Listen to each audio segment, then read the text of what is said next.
start first with of course, the history or brief background of what is JAC. Okay? So probably kasi since it's not so long ago yet in the market, so kailangan natin siya introduce.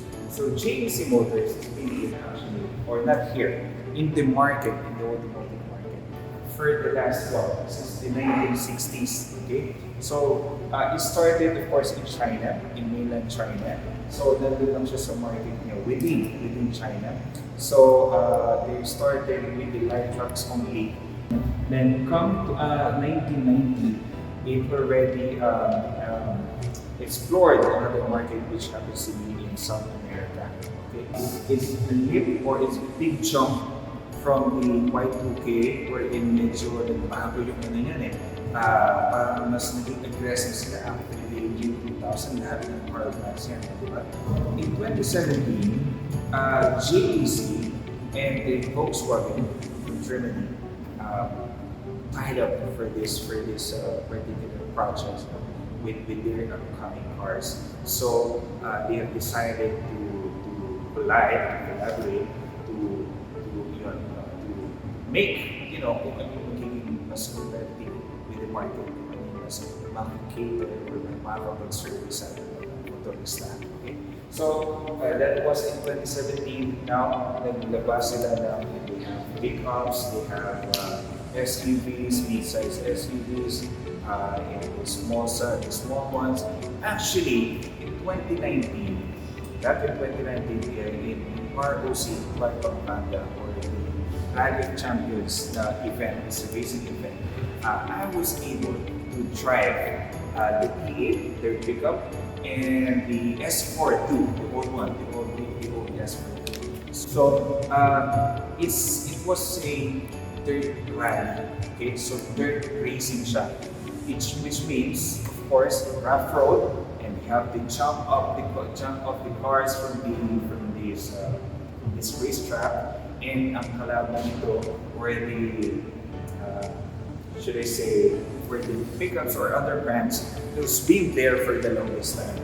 Okay? Then we were so surprised of the performance and gaano matibay. Kasi question na gaano matibay. Kasi when it comes to, of course, new brands, yung mga nilitin na natin, the comfort, the tibay, and everything which is later probably mas marireview natin yan pag ito sinigyan na natin. Okay, so right now we'll make a walk around this S4, this all new S4. First is the exterior. It's amazing. Okay, to be honest. Don't get me wrong, but the last one, the previous one, I like it so much too because it looks like a sporting one. Okay, with the big grills, the honeycomb grill and everything. It was so sporty. Now here comes the 2022 model. It's so futuristic. It feels so 2023, 24, 25. Okay? With this ERM or with the inverted V shape, it reminds me of a European car that is so chic, so slick, so professional, and I like the concept of the minimalist thing, right? So it's easy to understand. It's very iconic. So it has halogen but it's projected. Okay, so projector type siya. So hindi siya nakakasilap sa kasalubong. Also this one I noticed kanina when we turn on the So nagbabago lang siya into amber color. So it looks really nice. This one is this thin line, and it lights up, of course, as a signal light. I really like it. Napaka-minimalist. And of course, you have the first, in case you want to have it, if you're more adventurous and you can do something, but ako, I want to keep it as slick as possible. So much about the exterior, but for me, to sum it up, the exterior is still a little sporty, but it's more on the professional. For me, it's very slick and very futuristic, in my honest opinion. So also with the tires, before they had 16-inch if I'm not mistaken, 16 inch tires. Before, now they have the 17, so they really have 17 inch. With GT tires, which is 215, so probably, or definitely, it's a good grip. Okay, it has a good grip in our down, so you can really feel the steering or the handling very well. Okay, so yeah. So under the hood, it's a 1.5 turbocharged engine. Okay, so 1.5 turbocharged engine with 147 horsepower and 210 torque. Right? Imagine the torque, the 210 torque. That's even enough to pull you on the pickup or whatever. Right? So technically, keep it because it's 1.5 and powerful because it's turbocharged. Right? Next is it can go from 0 to 100 in 9.6 seconds.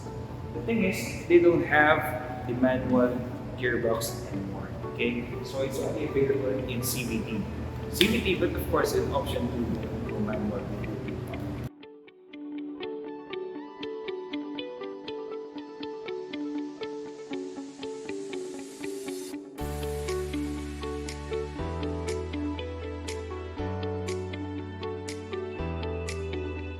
Okay, so right now, we're in the interior.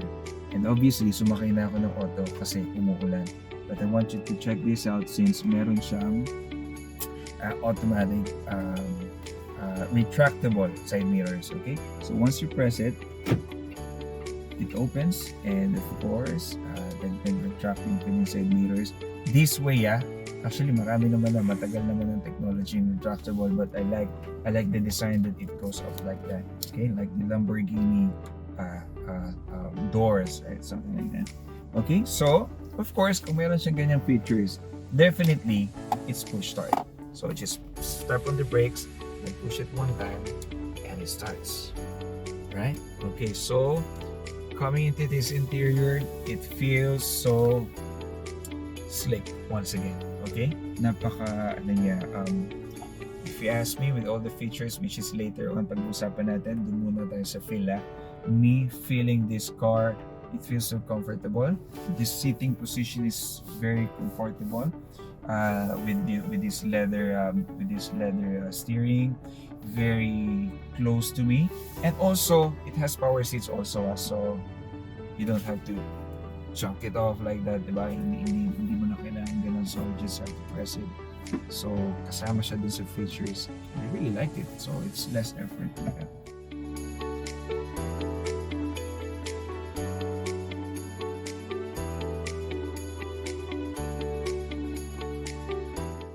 So here we go, the all new S4.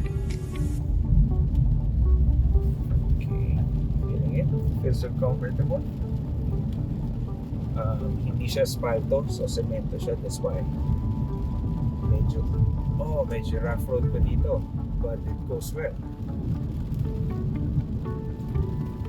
Brakes, very responsive. Engine, let's give it a little push.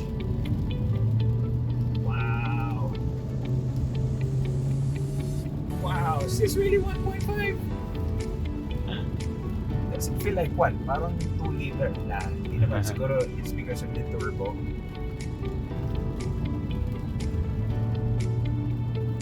Sarap! Okay, so that's for the acceleration, but for the handling. So light, it feels so light. As they have claimed, it's from 0 to 100 for 9.6 seconds only. And there's one thing that I really like about this, yung consistency ng turbo niya. Because there's one thing about turbo, syempre meron yung turbo lag, about that turbo lag, diba? Wherein there's a certain part of the RPM wherein hindi siya nag-engage. So, mafe-feel mo yung difference doon. Now with this car, it's very consistent. From 2 to 4, from 2,000 RPM to 4,000 RPM, it's very consistent. So, nandun yung power niya. May power ka sa baba, may power ka sa taas. Maybe it's because of the 210 torque na nagpo-pull sa'yo, and of course the 147 HP which give you the advantage sa high speed. But of course, yun naman kung kinakailangan lang. What I always say is drive safe. Okay? So yun talagang importante doon. Kung kinailangan mo lang, you know what? It's a lot safer nga eh. When there are times na you have to do some overtake, then kulang ka ng power, mas delikado yun. Instead of having enough power like this, I'll press it more.